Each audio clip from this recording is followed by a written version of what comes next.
Halo semuanya, Assalamualaikum warahmatullahi wabarakatuh. Kembali lagi bersama saya Sukri di seri kuliah pengujian tidak merusak atau non-destructive test.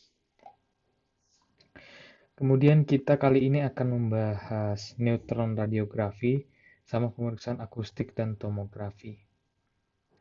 Jadi neutron radiografi adalah radiografi dengan prinsip radiasi dari neutron. Kalau dulu kita pakai sinar X dan sinar gamma, ini kan terjadi karena perpindahan elektron ya. Nah, sedangkan kita menggunakan teknologi nuklir sekarang. Menggunakan teknologi nuklir yang dihasilkan sehingga dihasilkan dari neutron. Nah, jadi penyerapan radiasi tidak lagi berkaitan dengan nomor atom. Jadi dia nomor atom yang berdekatan ataupun itu jadi dia mirip tidak lagi. Tapi sekarang dia acak gitu. Jadi masing-masing atom memiliki massa ada namanya attenuation sendiri. Ini massa atenuasi. Massa atenuasi sendiri sehingga tidak berbanding lagi dengan nomor atom. Nih, ini ada pada tabel ini dapat dilihat ya. Kalau hidrogen paling rendah dia paling atas dia. Oke. Ini dia contoh penggunaannya.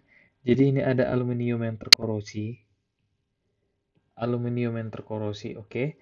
Nah, jadi terlihat pada citranya itu semakin tebal dan gelap karena atenuasi oksigen akan lebih tinggi dibandingkan aluminium. Nih yang ada biar lebih gelap ini menandakan dia apa namanya terkorosi ini. Korosi kan ada kandungan hidrogen ya kan? Hidrogen tadi mass atenuasinya tinggi. Oke. Lebih tinggi dibandingkan Al. Oke. Yang kedua, di sini ada plate dari aluminium terjadi korosi juga. Jadi hydrogen corrosion. Terlihat hidrogen putih karena massa atenuasi berbeda jauh. Hmm. Jadi dia lebih ini ya. Hmm. Dia lebih gampang dibedakan dia. Bisa jadi dengan misalnya X-ray atau gamma itu tidak kelihatan, tapi dengan si neutron radio neutrografi ini dia lebih dapat terlihat. Ini ada contohnya perbandingan kita ketika yang memakai X-ray dan yang radiograf. Jadi kalau yang radiograf ini kan si niobium ini atau Cb ini dia sama titanium nomor atomnya itu berbeda jauh gitu. Maka perbedaannya dia kontras, dapat terlihat dia gitu. Sedangkan pada neutron radiografi dia memperlihatkan kontras yang tidak terlalu tinggi karena dia berdekatan ya dia. Misalnya si niobium sama titanium. Jadi titanium berarti dia di sekitar sini juga lah ya. Nah, bisa di sini. Dekatan dia jadi nggak bisa terlihat citranya dengan jelas atau konturnya.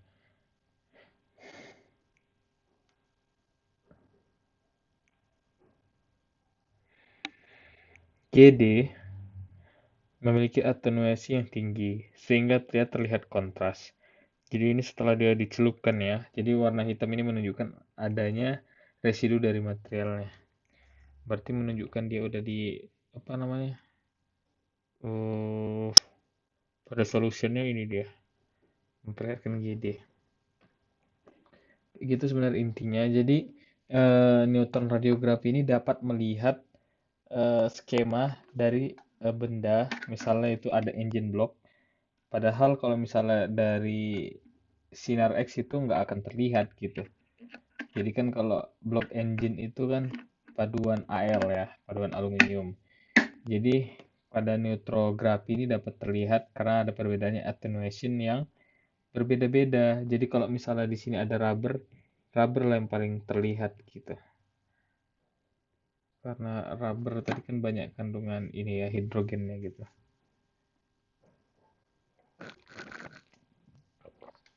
Nah, itu tadi singkat masalah neutrografi. Kemudian kita akan melanjutkan pembahasan kita di akustik. Jadi, akustikos ini adalah berhubungan dengan pendengaran. Jadi kita memakai akustik itu berarti gelombang suaranya itu di 20 Hz sampai 20 kHz. Nah, ini berbicara pada gelombang 20 sampai 20 kHz ini berhubungan dengan pendengaran atau yang bisa kita dengarkan juga. Jadi, ini kita akan mengetahui apa yang terjadi pada sesuatu benda yang dapat berbunyi.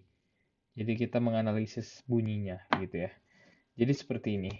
Jadi diskontinuitas dan stres yang ada pada suatu material ketika dikena akan menghasilkan energi.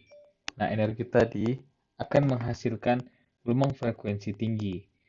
Tinggi sampai gelombang suara akustik. Nah, kemudian nanti ada sensor, gitu dia. Jadi nanti contoh gampangnya ada stetoskop. Jadi mesh gelombang suara sama misalnya ini dokter-dokter pakai stetoskop untuk mendengarkan apa ya dari dalam tubuh kita. Misalnya ada yang kena mah gitu kan.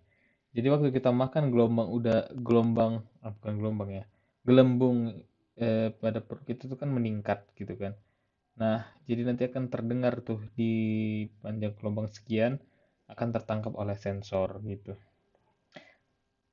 Jadi semua ini akan menghasilkan fenomena energi gelombang frekuensi tinggi sehingga dapat di hmm, sehingga dapat dideteksi oleh sensor. Misalnya ada crack growth, pertumbuhan retakan, ada hidrogen embrittlement, pengerasan hidrogen, penggatasan hidrogen, ada fatigue, ada korosi karena ada tegangan karena korosi, ada creep, ada kebocoran. Nah, ini masih pasif ya akustik ini. Sejak tahun 1950-an dikembangkan. Jadi kita bisa dipasang secara terus-menerus. Misalkan kita pasang di jembatan. Nah, di kita tahu tuh apa yang terjadi pada jembatan itu.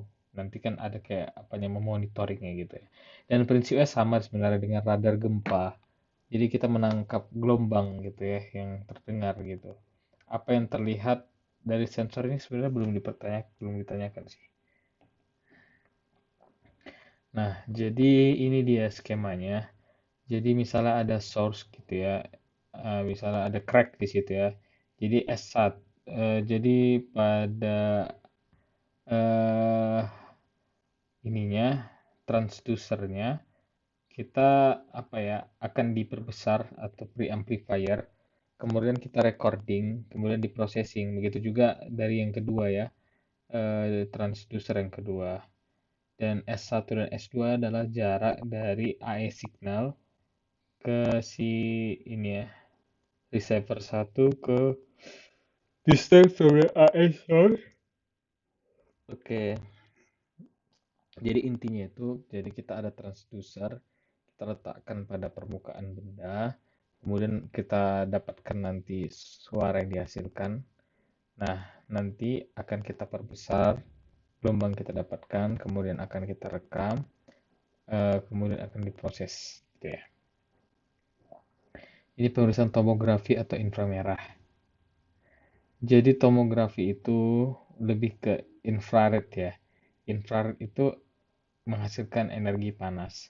Jadi sebenarnya mata kita itu adalah sebuah sensor. Sensornya dari sinar tampak atau visible light. Nah, untuk panjang gelombang yang lebih rendah atau di bawah 400 nanometer atau kita sudah masuk ke infrared, kita nggak bisa melihat. Jadi kita memakai apa namanya sebuah alat optik namanya kamera gitu, kamera inframerah. Jadi kita konsepnya kamera inframerah itu membaca panjang gelombang yang lebih besar dan frekuensi ya benar ya, yang lebih besar. Sorry, maksudnya tadi bukan di bawah 400 nanometer tapi di atas 700 nanometer. Karena semakin besar panjang gelombangnya, maka energi yang dihasilkan semakin rendah atau frekuensinya rendah. Jadi dapat menggunakan kamera inframerah untuk menangkap gelombang di bawah sinar tampak.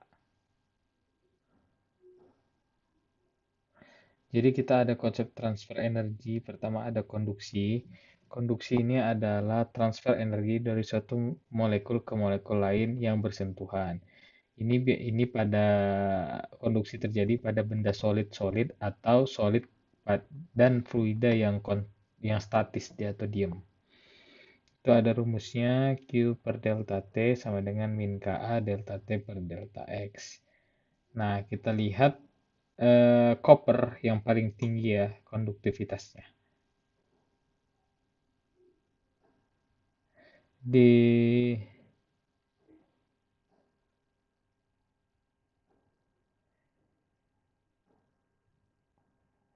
jadi dia panas mengalir sesuai konduktivitasnya. Semakin tinggi konduktivitasnya, semakin mudah dia menangkap panas, semakin mudah juga dia melepaskan panas gitu ya. Kemudian ada lanjutannya, ada konveksi. Jadi konveksi ini adalah transfer energi melalui perpindahan fluida. Jadi dia fluida bergerak. Fluida ini apa? Jadi dia bisa liquid ataupun gas ya. Dengan rumusnya Q per delta T sama dengan H kali A kali delta T. Jadi di sini ada beberapa tipe dari perpindahan panas konveksi. Jadi ada dia free convection, dia tanpa gaya, gas dan liquidnya itu dia hanya 2 sampai 20, pada liquid 50 sampai 1000. Dan dengan gaya atau dialirkan dengan gaya dari luar, maka dia konveksi panasnya gas akan meningkat pesat di 25 sampai 300, di liquidnya jauh lebih pesat lagi di 100 sampai 40.000. Dan lebih parah lagi ketika fase diubah dari liquid ke gas, maka misalnya pada boiling atau apa namanya pendidihan dan kondensasi bisa sampai perpindahan pertukaran panasnya secara konveksi itu di 2.500 sampai 100.000. Kemudian ada transfer energi dari radiasi. Jadi radiasi ini pasti selalu ada sebenarnya, perpindahan panas dari radiasi, tapi kadang diabaikan karena dia kecil. Jadi ini transfer energi elektromagnetik tanpa perantara dengan rumus Q per delta T sama dengan sigma kali emisivitas kali temperature of the surface absolute.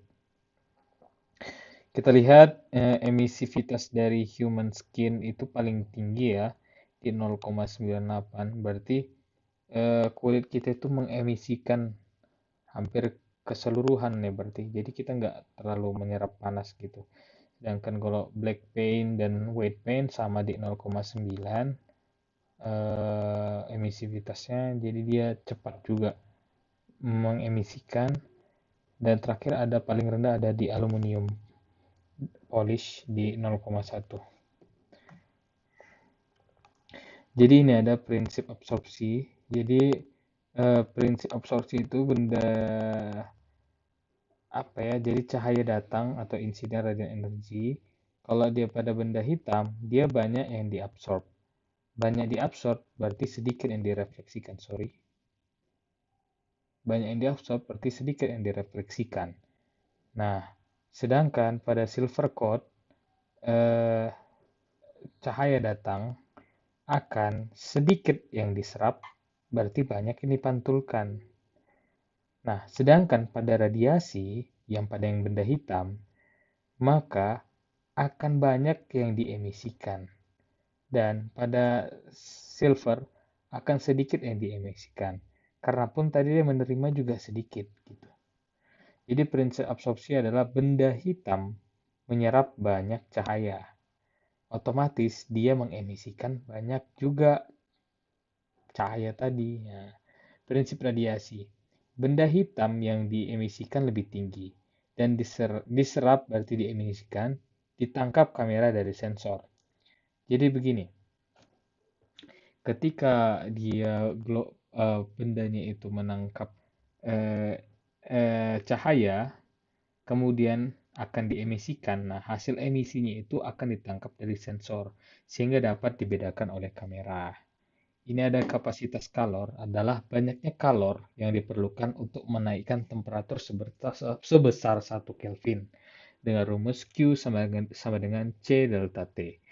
Jadi ini ada ayam ya kayaknya, kalkun ya, kalkun.